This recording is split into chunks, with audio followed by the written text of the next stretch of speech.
All right, welcome back to Market Day Report, and I hope you all had a great Thanksgiving. Happy Black Friday. If you're going to get out and about, let's see if we can keep that U.S. consumer going and keep this economy alive, because today is going to be a little bit of a bruiser.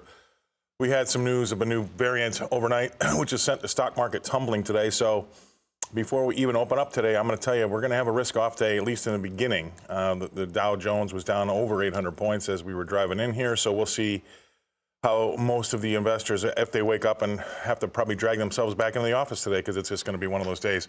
We can go through the prices here and talk about where we closed on Friday. Why don't we do that? We're not open yet, and we won't open until half past the hour here, another 15 minutes. But corn was relatively quiet, with the D's contract just down about 3/4 of a penny. That's 3 ticks. It's 5.79 3/4. I reckon you could see maybe even double-digit losses there. Why don't we see how soybeans acted before we see how we open up? These are all going to be mute in a few minutes here, but Jan was off 6.5 cents. We had March off 7 1/4 cents. Just to give you an idea about how we're going to be starting off today. Wheat in Chicago was double-digit losses, almost a 20-cent loss in that front month D's contract on Friday, 17 cents lower in March. Let's see how we did in hard red wheat. Just again to give you some reference here, we've got D's was off 5.5, and we had March off 7.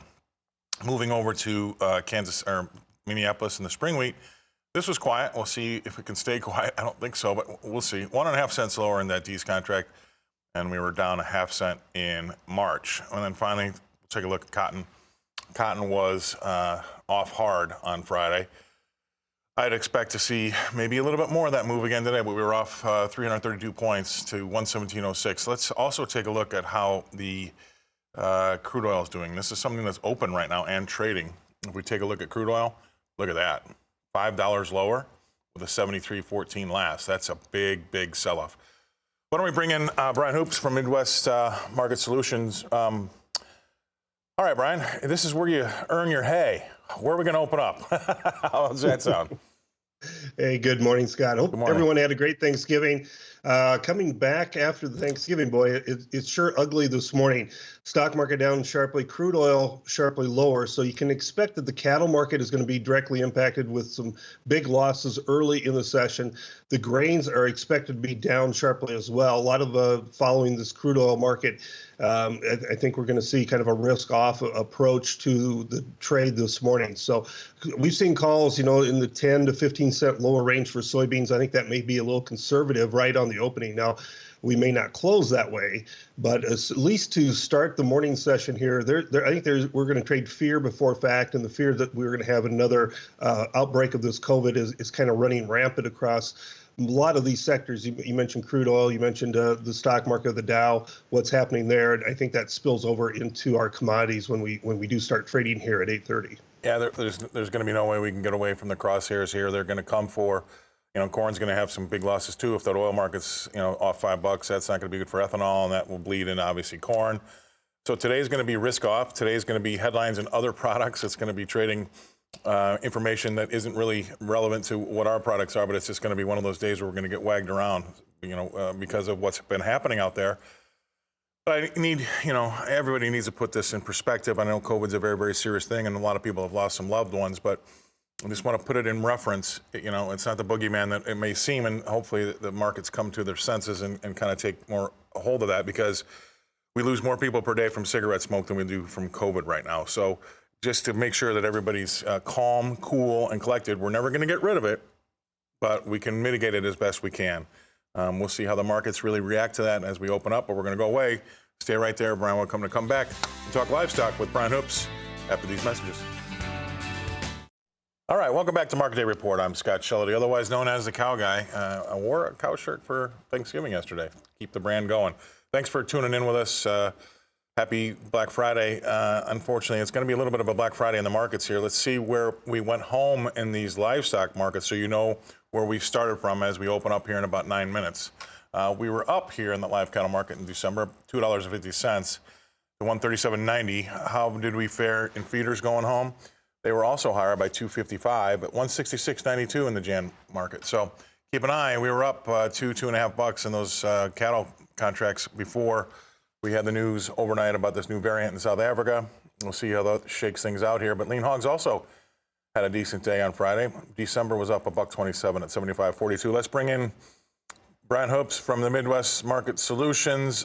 Brian, what are you thinking about livestock? I mean, obviously, we talked to the break. It's anybody's guess now, but it's definitely probably going to be a risk-off day. Yeah, that's what I'm looking at, Scott. We talked about sharply lower calls for the grain markets. I think you're seeing the same thing in the cattle, although we haven't really heard anything. But, $1 to $2 losses, I think, is certainly possible right on the opening in the live cattle market. And it could be a day, that's a little bit unusual where you see big losses in corn on the opening and also see big losses in feeder cattle. They may be down following the live cattle, which is, going to follow stock market and crude oil prices. And it just is going to kind of weigh on everything, I'm afraid. It's going to be, like you mentioned, a risk-off day where we see a lot of selling in a host of commodities, which is really too bad because we've saw good exports this morning for the grains, good beef sales this morning as well, pork sales, all the real fundamentals that we should be trading on are all pretty positive, and that's why we saw such strong gains in the cattle market over the last several weeks. And we're going to give a lot of that back, unfortunately, today. But this is the black swan events that we've been referring to on your broadcasts about when you get into these contract ties, protect yourself with some options. You just don't know what's going to happen. You're going to wake up one morning, we're going to have a strain of variants like this that could send these markets sharply lower and give back weeks worth of gains. Right, and we had some decent export sales. They were healthy. I'll call them healthy. But at the same time, Brian, I mean, this might be an opportunity for those folks that didn't get in on that last grind higher, because right now the scared people in the market or the jitters in the market aren't going to change the fundamentals right away. It might be an opportunity for you to get back in if you missed it on the way up the first time. What do you think?